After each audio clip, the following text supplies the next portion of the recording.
Hi from Sorrento. You know, there is a saying that in America, one must be something, but in Italy, one can simply be. As Italian American, I guess I get a little of both of those. I'm in Sorrento celebrating 20 years of enjoying the Amalfi Coast since 2003.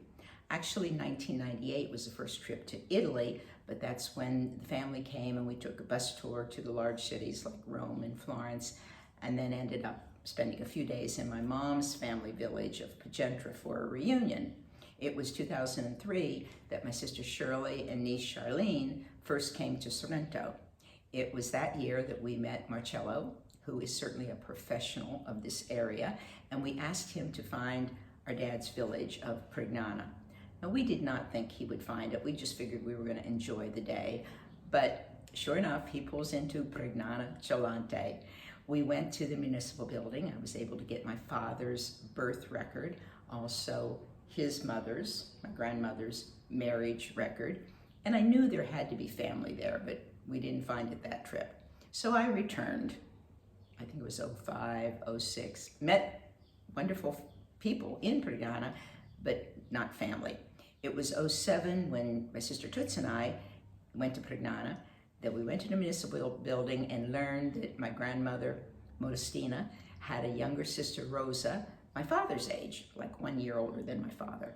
And her children, 7 children, were about the same ages as my parents' children. And over the years, I got to meet all of them, which was absolutely wonderful. So that kind of brought me back to Italy pretty often. It seems that over those years, I would get a car rental and visit 6 or 7 cities in a 2-week period. For some reason, I thought that was doable, but things have changed. Not only with Trevi, but they've just changed. And I like it better now to rent a villa for 3 weeks and just live the Italian life. Maybe take a day trip. And we did that. We would walk to Sorrento. We're in San Agnello. We'd walk to Sorrento about a mile, one direction, or Piano, Italy, almost a mile the other direction. We took the ferry twice, once to Positano, which is phenomenal, and another time to Ischia. We loved that also. But, you know, living the Italian life, you get a little bit of understanding of some things that are different than what we do. For example, when we put out our trash, we have regular garbage and then we have recyclables, okay? 2 sections there. In Italy, they have 5. I learned this last year in Pagentra. 5. I mean, you either have 5 bins outside your house or you have 5 bins in the kitchen. Now they're in the cupboard, you can't necessarily see them, but the 5 bins, one would be for paper, the other plastic, another for glass, another for food products, and another just overall rubbish. So every time you throw something away, you've got to think, what bin does it go in? And it gets picked up on various days of the week, every day but Saturday. So Sunday they pick up food, and Monday they pick up plastic. Mamma mia. And it's difficult because I use paper towels a lot. So if I'm cutting a peach, you cut it on a paper towel. Now when you throw it away, the peach peels go in one bin, the paper towel in another. I know some Italian Americans say, the heck with it, I'm just gonna throw away my trash, and if they want it sorted, they can sort it. But we really tried to comply, and it was challenging, but I think we did it. Also, in Italy, sometimes you learn rules that are odd to us. There's a lovely park right near the villa, and it's got manicured grass, no flowers, manicured grass, and then walkways through it, and we go every day.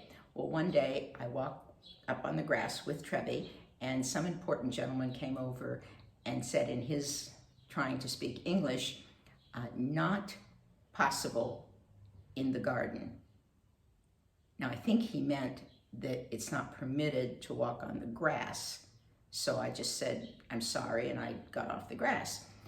Later, I asked another individuals, because there were dogs in that park all the time. I said, what do you do with your dog? And he said, well, if they're dirty, you must pick it up. Well, you have to walk up on the grass if you're gonna pick it up. And he said, if they just wet, you're supposed to carry a bottle of water with you and clean it. Well, I thought that's what the rain was for, and I never saw anybody with a bottle of water. So I think some of these rules are just, that's Italy, and they overlook them. We have Alexa in this beautiful villa, and I just asked her to speak English, and so she does. She responds in English and plays whatever music I want her to play. Yesterday was Trevi's birthday, and we had a great time. We went out with Marcello and his wife Rosa, who happened to be neighbors. I mean, what a coincidence. I got the villa through one family, and when asking Marcello about picking me up at the Napoli airport, he needed the address where I was going, and here it's like 5 doors away from his. I mean, what a coincidence. Anyway, we took his cat, who turned 1 year, and Trevi out for dinner, and it was a restaurant that Marcello had taken me 10 years ago, June of 2013. The manager said he recognized me, but I think that's kind of an Italian thing. Anyway, Trevi was not on his best behavior. He gets excited every time a waiter comes to the table, but then he calms down. Well, in Italy, they're at your table, every 10 minutes, because Marcello ordered everything, and that was before the entree. So Trevi was standing up in his stroller, assuming that the food was for him, and he ate mozzarella, he had grilled tuna, he had ice cream from his ice cream cake, but seemed to tolerate it just well, I guess. So well, I guess he's just turning Italian on me. So anyway, we've got to wrap up this trip. It's been terrific.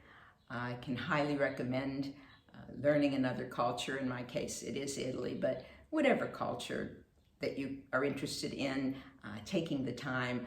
I've worked in 9 different countries, so this is kind of a common thing that I've done over the years of I had to learn the culture if I'm going to go there to speak. You have to know what to say and what you can't say.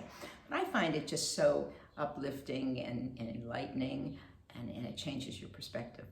So we are off tomorrow morning. Marcella and Rosa will pick us up for our 1-hour trip into Napoli Airport, where we will fly to Paris, and then from Paris to Miami. At that point, I'll get to see my niece, Tina, because we're arriving late. And then Larry will pick us up on Sunday morning.